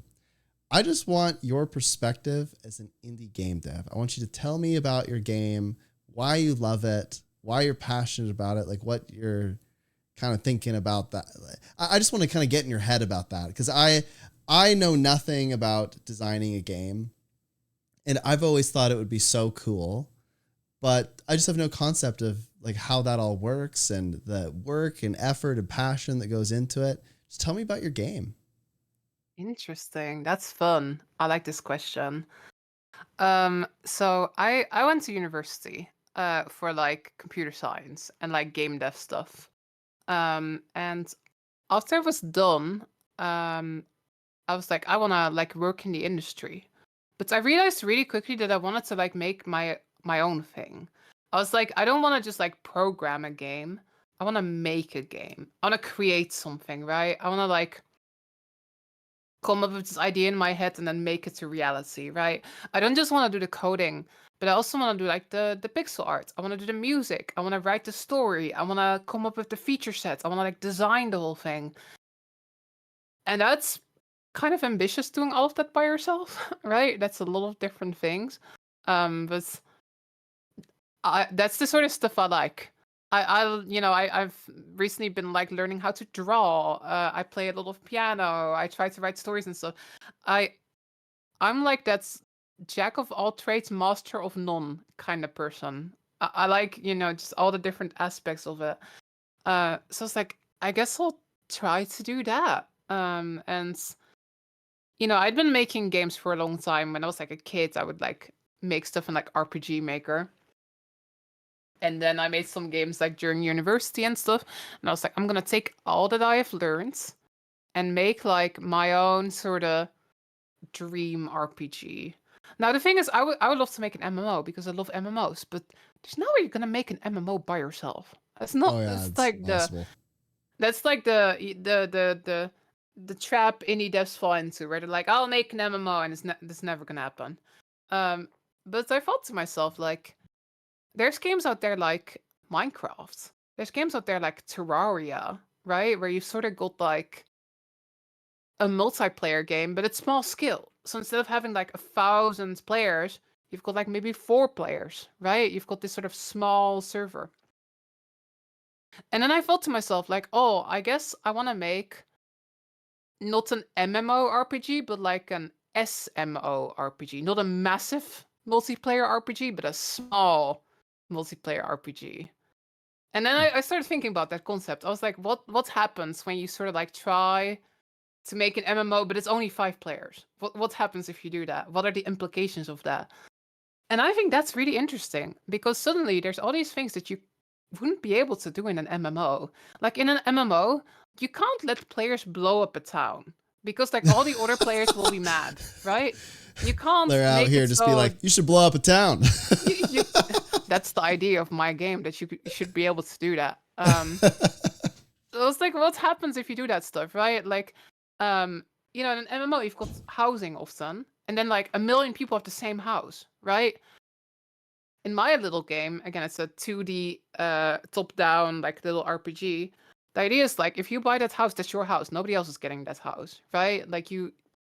So there's sort of the idea is that because it's much smaller scale, I want players to actually have much more impact on what's going on, right? Like if you've done a certain quest where you kill the dragon, that dragon is just dead. If your friend then wants to kill the dragon, they're just straight up out of luck.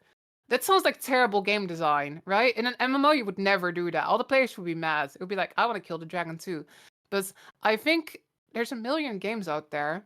I want to try something new. I think that's interesting. What happens if you just let that be a thing, right? If you just do a bunch of these quote unquote dumb decisions, but it's interesting, right? Like in my little indie game, if somebody goes to the merchant and they buy the entire stock, the stock is just gone. If another player then goes to said merchant, it's sold out. You're out of luck. You gotta wait till the next day for this merchant to like restock his items. I think that's interesting. And like as I was making this game, Baldur's Gate came out, and I think Baldur's Gate does a lot of that sort of stuff, right? Where it's like, it's very like, it's like a story game, right? Like the choices you make massively impact the story. That's not really what I'm doing. My game isn't really like a linear story campaign that you play through. But it did sort of embolden me. I was like, a lot of people like this sort of stuff. A lot of people like the sort of consequences thing, right? Like you do something in the game and it permanently affects like the outcome of what's going on.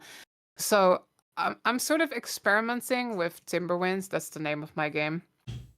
Like what sort of happens if you create a game that's sort of a bit like an MMORPG. It's not really. It's not meant to be your game that you play 24/7. It's meant to be like a tiny game you play for a bit. Like, let's say you get into like Minecraft for a bit, you get into Terraria for a bit. But like, what happens if you create an RPG like that, and then you just let people affect stuff permanently, right? You just let people destroy the town.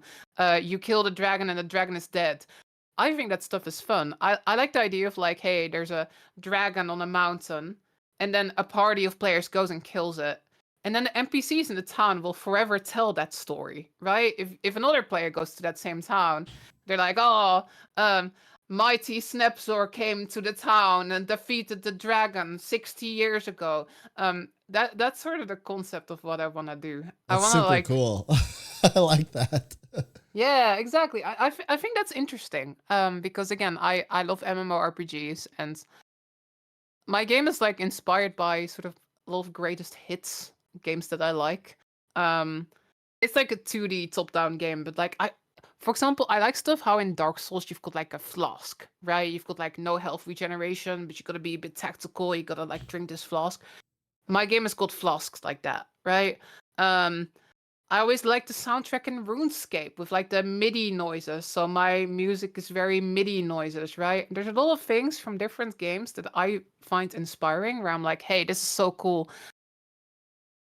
And it's really fun getting to put all of that in a game like this, right? I get to like write the characters. The NPCs, they all have like a little schedule. So it's a bit like Oblivion, right? Like in Oblivion, how the NPCs they all like have a little schedule they go through each day. I love quests in Oblivion, so the quests in my game are a lot like Oblivion style quests. And it's just very fun, like sort of, looking at all these like things that exist out there and sort of remixing it, right? Being like, hey, what happens if you put in this thing and then you also put in that thing, and then you sort of corrupt the genre, like all the choices that MMOs would never ever do. I get to try what happens if you do them. I'm like, hey, I'll just let the players do a quest where they talk to like the ghosts, and then you help the ghosts, and the town just gets straight up destroyed by the ghost. Like that, you can do something like that in a game like Baldur's Gate, right? You can help the goblins like destroy the town. I think that stuff is super cool. But in Baldur's Gate, you're playing with a party, right? Everybody's sort of playing together. They're sort of together doing all that stuff. The idea of my game is that players aren't necessarily playing together. Like, they're still in the same worlds, but I want you to, like, walk into that world and see the damage that the other players caused, right? I want you to be, like, walk into the ruins of a town, and then your friend did that, like, 2 days ago, right? I think that stuff is super interesting, and I feel like that's something that's not a lot of games have done before. And I think that's what you gotta do if you're indie, right? I think indie is like a great space to sort of experiment with that stuff. Like if you're a big AAA studio, it's hard to experiment with stuff like that because it's really risky, right? The game might just end up being really not fun. My game might end up being super up and fun. But I get to experiment. I get to try things, which is what I love about indie dev. That's really cool. That's I my can tell that it elevator brings you a pitch. lot of joy, right? And I Yeah, think for that's really sure. cool. Like just hearing you talk about it, you just like oozing passion, right? Because Exactly. this is your thing. Like you have control over it. You get to decide the direction. You get to make it exactly your vision. And that's really That's what I special. like about doing it by myself as well, Mhm. right? Because I've made like games and like teams, like tiny games in university and stuff. But I don't have to fight anyone, right? I don't have to be like, no, we want to do it like this. I don't have to argue. I'm just like, I want it to be like that, and then I just do it, right? I'm like, I want the music to be like this. And then I don't have to like describe the feeling to like a composer and then just hope that I kind of can explain it and that it will be how I'm imagining it. I can just make everything exactly the way I want it to be, which is Mhm. very fun about being a solo indie dev, but it's also a lot of work, which is why it's nowhere near done at all, right? But it's fun. It's just really enjoyable. I've always like wanted to do this sort of stuff, right? I've always wanted to like create my own little universe, and I'm making the lore, and I'm doing the music, and I'm writing the backstory for the characters, and it's a lot more fun than only programming, which is what I was doing before, right? I was just the programmer person, but now I get to do all these creative things, and um, sort of learning as I go, though. I'm doing all the pixel art. I was not very good at pixel art, but I'm getting better as I do it, right? I do it more and more, and I'm like sort of improving at it. And yeah, I think I've now sort of gotten to the point where I can make what I want to make. And that's a cool feeling because I always wanted to make a game like this as like a teenager and I just couldn't, right? I didn't have like the skill set to do it. But now I've practiced all these years and now I just get to do what I want to do, which is very fun. That's super Yes, totally cool. buy it once it's done. Shout out. Oh, I will. I'll be first in line. I Let's think my go. wife would love a game like that. My wife really likes Stardew Valley, and my wife's so actually that's just a very interesting question. Who's your game for? I mean, obviously it's for people like you because it's gonna For be me, yeah. yeah, it's for you ultimately. But when you think about the demographics that would play your game, like who are you shooting for? Like, are you looking for cozy gamers? You're looking for MMO players that are cozy gamers? Like, what is the kind? And this is very marketing professor of me, right? But who plays your game? Yeah. What's the demographic? That's a good question, to be honest. I do think it's MMO players. I think it's MMO players that are looking for something to like break up their pace. Like this is not gonna replace your MMO. Like it's a tiny 2D RPG made by Loranity, right? This is not the next big MMO. But I think it's like, hey, you're waiting for the new patch to drop. Take a break, get some of your guildies in, and play this like little like sort of like weird indie MMO, but it's not even an MMO. It's like small, right? You just play with 4 friends. But I think it is sort of like aimed at that group, and I think it's sort of almost. This is like really niche, but I think it almost aims a little bit at like the people who like sandbox MMOs. Mm-hmm. You know, Yeah, that like would the make sense to me. like we've got the theme park MMOs out there, and there's a ton of them, and they're awesome. I love theme park MMOs, but I think this is sort of like trying to scratch that itch of like it's an MMO, but it's really like freedom oriented, right? Like it's like you can do whatever the heck you want in this game, and yeah, that's sort of the idea. Because if you try to do what already exists, you can't make a better Pokemon, right? Like if you try to compete against like well, Pokemon might be a bad example actually, but like like you can't make everybody's trying to make like Smash clones. It's really hard to like make a better Yeah. Smash, right? Um, so what I'm doing is I'm trying to make something that doesn't exist at all, right? And it's got a lot of those elements in there, so I hope it will appeal to those MMO audiences. But it is ultimately very different. So in that sense, it's hard to market maybe. It's not like, hey, if you like this game, you'll like this game. No, I don't know if you'll like my game. Like maybe some MMO players will be like, oh, this is cool. This is like so different. And some MMO players will be like, this is so different. I hate this. I'm going back to play WoW. Right? Yeah. But if it's a game I want to play, and like, of course, I'm gonna like get all my friends in. I'm gonna like host a server, get all my friends in there, and like try it out, right? Um, but I'm thinking that if it's a game I want to play, that there must be other people like me who also want to play something like this. Yeah, clearly there must be. I think that's just very We'll exciting, see. right? Going into the great unknown and finding the people that will love your game and be huge fans of your game. I think that's very Yeah. exciting. I mean, I think that the master plan, though, obviously, is that I am streaming and I'm making all these streamer friends. Send them all a key once it comes out. Yeah, there it Like is. marketing campaign, you know? Yeah, I'd play it. I'd do it. Let's go. As long as there's some slug in the game, that's important. There must be slugs for the game to be relevant. Yeah, Enemy I'm slug. actually genuinely very excited for you. Do you have like, I think with indie games, you're kind of never done, because it could No. always be better. But like, do you have some kind of idea Yeah. of if everything were perfect, is there a moment where you would think, oh, that would be a good time to like put the game into testing or beta or whatever? Um, it's kind of spicy. I'm just gonna be honest. I've been slacking recently. Like I've been focusing big time on content creation this year. This past year, I haven't worked on my game as much as in previous years. and trying to really like grow the YouTube channel and stuff. So progress has been slow for sure. Like, the fact that I'm trying to be a full-time content creator at the same time has definitely made it go slower. But I'd like to sort of make a vertical slice, right? I'd like to sort of make like a tiny area that's like really polished, right? Have every major feature in there, but eventually the idea is that it's going to be like this massive world, right? And I think I can do that because it's just 2D, right? I'm just placing the tiles basically. It's not very difficult to make a huge world if it's like a 2D game.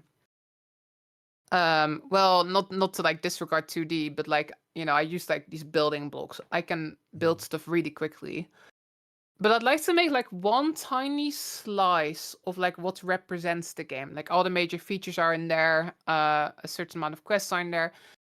And then I just want to test if it's fun, So then I'm gonna like get some friends in, just play it a lot, see what they think. And maybe I'll discover that it sucks, but let's hope not. Let's hope to enjoy it. I think it's very challenging to do content creation, period, but juggling anything else is very difficult. I know for myself. Absolutely. I mean, I'm in obviously a bit of a different situation, right? I do content creation, not as a full-time content creator or anything. I just do it as like a hobby, and I stream maybe a couple times a week or whatever, right? And so it's maybe a bit different, but even I struggle, even just to do it a little bit, like we'll say part-time or whatever. I think that even if it is a hobby, it's very involved. It's very demanding on your time. It's very demanding on your mental energy. And I think it's something that a lot of people don't consider, is that you can't really turn it off. I would argue that content creation is kind of like being a teacher. When you're a teacher in a small town, you're a teacher no matter where you go. You're a teacher at the grocery store. You're a teacher at the mall. You're a teacher at school. You're a teacher everywhere because you're a teacher. And as a content creator, if you want to play games, you're a content creator in the game, in any other game. You're a content creator everywhere, especially if you gain any kind of notoriety. And this is very exhausting. It's cool, but at the same time, it's very exhausting. Because what this means is that you can't really just vibe out with video games or anything. You're always kind of on. And then when you're on social media, even if you don't want to be, I find that you're always kind of on. Like you feel compelled to reply to things. You feel compelled to be up with the latest news. And I've personally found that challenging, and it's created times when I've thought, okay, maybe I should just step away for a bit and take a bit of a break. I just find that hard, and I know it's maybe kind of some disjointed thoughts, but I'm wondering if you ever kind of feel the same. Yeah, totally. Like what I feel a lot is like I am like juggling like game dev and Twitch and YouTube effectively. That's what I do. And I'm always like, oh, it's been a while since I made a video, right? What's the next video gonna be? Or like if there's news, it's like, oh, I should make a video about this, right? There's definitely like you're sort of like always like I guess like trying to keep it going, right? You like build momentum, right? Your channel's growing and you want to keep that going. You want to keep that moving, right? I think it's difficult to take a break. I do take breaks. I'm going on a holiday pretty soon. But I definitely do feel, if you ever, and don't get me, I'm not doing this as a complaint. Like I love content creation. But it's not or at least for me, maybe for some people, maybe some people have that ability, but for me, it's not like, oh, it's like 6 p.m. I'm done now. Now it's like free time. Like my weekends consist of like, what video am I gonna do, right? Like I'm always like in the back of my head, like what's the next thing that I'm gonna be working on, the next projects, right? So it's definitely like a thing that sort of you're busy thinking about 24/7. But I think I sort of like that in a way. Like I think I sort of like that, there's like I really like sort of making things. So it's always kind of exciting to be like, what's the next thing I'm gonna do? But yeah, it's not a thing that you turn off. And also, like, I thought about this a bit. Like, if I won the lottery or something, I'd be doing the exact same thing I was doing right now. Me too. Literally. I don't think I would even, like, do less of it or anything. But yeah, it's something you want to do. And it can be a little bit exhausting at times. Like, right now, a bunch of my friends, they're all playing WoW Cataclysm. They're playing Cataclysm Classic. And out of like my group, I am like the most far behind person. And they're always like, "Oh, Lara, we should raid." And then I'm always like, "No, I gotta make a video. I gotta stream. I gotta do this, right? I gotta like record a voiceover. I gotta go and write a script." Like, it's one of those things that's really fun to do, and I love doing it. But it definitely takes over your life a little bit. It's Yeah, like, I think that's why I called it a challenge. I don't think that a challenge necessarily has to be a barrier or something negative. I think a challenge comes with some sacrifice and some reward. And yes. I view content creation as a challenge, as, hey, I have to sacrifice some things in order to do this. But I also yield a very interesting reward. And whether that reward is monetary or whether that reward is social or whether that reward is self-satisfaction and fulfillment or freedom of expression, whatever that is, there is some kind of big reward there. And I find that quite thrilling, but also just like sometimes it just feels like a lot of pressure, right? You're like, holy crap, what if I don't have the next video? What if I don't know what it is? What if I don't know what to talk about when I hit go live today? And there have been a few times when I hit go live and I'm like, holy crap, I'm the most boring person ever. I have no idea what to talk about. I don't know anything. I don't even know my own name. Like it's just the weirdest, it's the weirdest thing. But then there are other days where I hit go live and I just feel when I hit end stream, I feel like, man, maybe I made a difference for somebody today, or maybe, That's maybe awesome. somebody, I answered some questions that were important to them, or maybe I made them laugh today. Or maybe when everyone saw that I was going to do the slug stream, that somehow Guild Wars 2 can leverage that into an amazing marketing opportunity. I don't know. I think that that's quite exciting, but also a challenge nonetheless. Yeah, I mean, it's like, it's content creation is really awesome, but it is like something that you gotta like figure out how to balance it properly. Because if you're not careful, like your social life goes away. That sounds a bit silly, but like I see it almost as if I'm like a little bit addicted to content creation. Mm-hmm. Like I love streaming. Like when I'm streaming, I'm like, I don't want to end the stream. I want to keep streaming. I want to stream 9 hours a day. I want to do this. I want to do this. I want to do this. And you gotta pace yourself a little bit, you know. I think also I think this is maybe not a content creation thing, but like a sort of like self-employed thing in general, right? You could always be doing more. You could always be working harder. You could always be making more money, right? You could always be expanding your company further. And you gotta find that right balance where you are doing enough that stuff is going well and that it's working out financially and like everything's going okay. But you don't want to do it too much where like your work becomes your life and there's nothing else to it. And that is something I struggle with a little bit. I do have weeks where like I only do content creation. Like I will wake up, I'll stream, then I'll work on a video, then I'll do some game dev, and I'll do nothing else.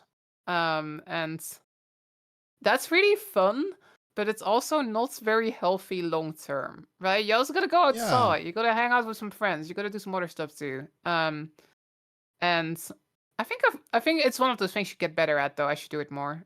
I think you tend to get better at pacing yourself. Yeah. I think I have an interesting perspective on that. I think that you're a better content creator if you're able to achieve the balance because you have more crap to talk about. True. It's actually quite interesting. Like, if you stream for 12 hours a day, you're essentially forced to only talk about the things that happen on stream. And so if you do this for long enough, then at some point you're just like, oh yeah, I remember like a month ago when this thing happened on stream, and like you don't really have much other experience to refer to. you run out of things to talk about in a sense. And I actually think that's why it's important to have some semblance of balance. Now the balance might be different for everybody. And I'm not really a big believer in this whole idea that like everything has to be equal. There's this like big work-life balance thing. I think everybody achieves balance in their own way, and they have certain cups that they have to fill to certain degrees. Like for me, I know that I'm actually, believe it or not, a bit of an introvert. And so I actually I really like streaming because I'm able to socialize without being in this like room full of people, because that like drains my social battery. For some reason, streaming drains it slower, and I feel like more fulfilled or something. I don't know, but I feel like if I don't go and just do stuff, that I have nothing to talk to the stream about. And eventually you just start rehashing the same stories. Depth of personality and experience is important. Absolutely. I do think that's like that's the one that I like. You mentioned like that not work-life balance isn't the same for everyone. Like I do more than 40 hours of content creation per week. But I think that's fine because it's also like a very enjoyable activity, right? It's also something that I just want to do. Like when it's the weekend, I want to work on a video, right? I'm not just like forcing myself to do it. I'm like, this is something I want to do. This is fun. But you gotta do other shit in life too. You also gotta do something else. Again, you'll run out of other stuff to talk about for sure. And that is something that I definitely need to remember, or like I need to remind myself that pretty often. It's not like easy. For example, I'm going on a holiday like next week. I'm going to TwitchCon, and then I'm gonna go and hang out with some awesome friends from Guild Rush for like a week. But I always think that's scary. I'm like, oh, I'm not gonna stream for a week. Everybody's gonna forget about my channel. I'll come back and they'll all be gone, right? That's not the way it works. That's not the way it works at all. But part of me does feel that pressure where I'm like, I wanna just be here all the time, make videos all the time, try my best to like make this content creation thing work out. But it's not sustainable. You gotta do it in a way that's sustainable. You gotta hit that balance. One day I'll like hire an editor, and that will be the best day of my life. That'll be so good. Yeah, I'm not much of a video editor, so I struggle with that. I've always wanted to do YouTube stuff, and that's kind of why I did the podcast, is because I thought, hey, this is a way that I can produce YouTube content without having to do a ton of editing, because I just don't have a lot of time for that, and because I don't really know how, and so I would have to invest some time in learning how. So this is like a good introduction, and it's quite wild because I haven't really, obviously I haven't done a ton of YouTube stuff, but on the YouTube channel, people love the podcast. I mean, I'm not like a huge YouTube channel or anything, but these are getting up to like 1,000 views already. And I just am like so energized by that. I'm like, oh, like people like what we have to say. They like the format of this. They like the conversations. They like the guests, right? The idea kind of worked. And I think that's really cool. And that means that I'm already, after this will be the 6th episode, I'm already over, I think I'm getting close to like 30% of the way to YouTube partner just by producing podcasts. So that's really cool to me. It's really exciting. And so it kind of goes along with what you're saying, right? This isn't, I don't view this as a chore. I view this as an absolute privilege, right? I view it as something that's very fun, and I'm very honored that people that listen, like the people that are listening live now. I think, wow, like what an honor that somebody is willing to give me their time, right? And listen to what I have to say and interact with that. And I just view that as something very solemn, very special. Absolutely. 100% agree. And I think maybe that's part of that pressure sometimes. Because it's like really awesome getting that.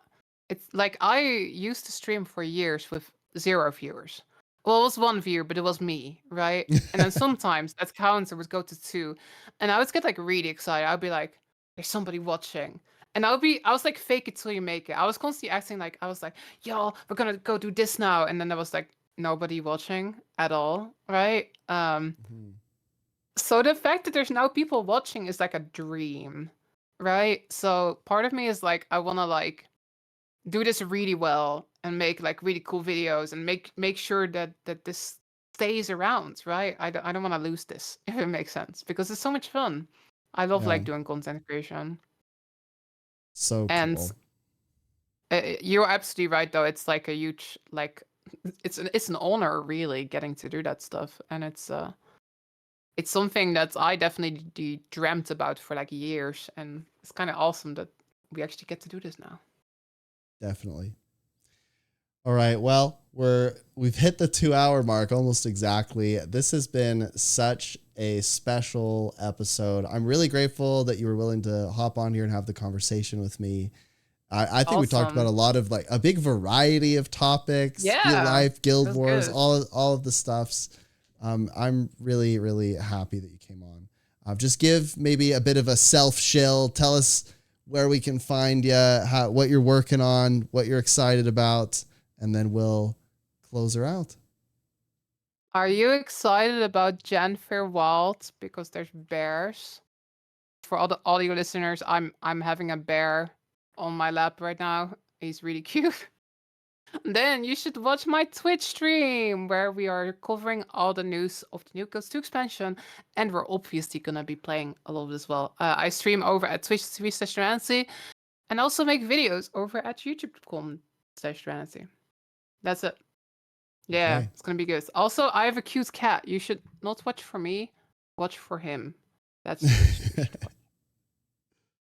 I have a dog, but he is a slight menace when it comes to content creation. Oh He likes to no! yell. He likes to yell. He's very excitable. He's a very social Kind creature, of cute but though. he is cute. Anyway, My cat is people, super cute too. He always wants to hang out. yeah, it's He's got a always good hanging out face, with me. just like very chill. He is Yes. very chill. He's very cute. Anyways, Honestly, I think people, that's the reason people watch. They don't watch for me, they watch for him. It's very. probably, I mean, people probably watch. I was convinced that for a long time, people just watch my stream to see those very few moments where my wife would come in and like roast me. But she doesn't Wow. do it as much I mean, anymore because there's too many kiddos and stuff. But she used to come in and just like roast me for a few minutes and then leave. that is content. It is.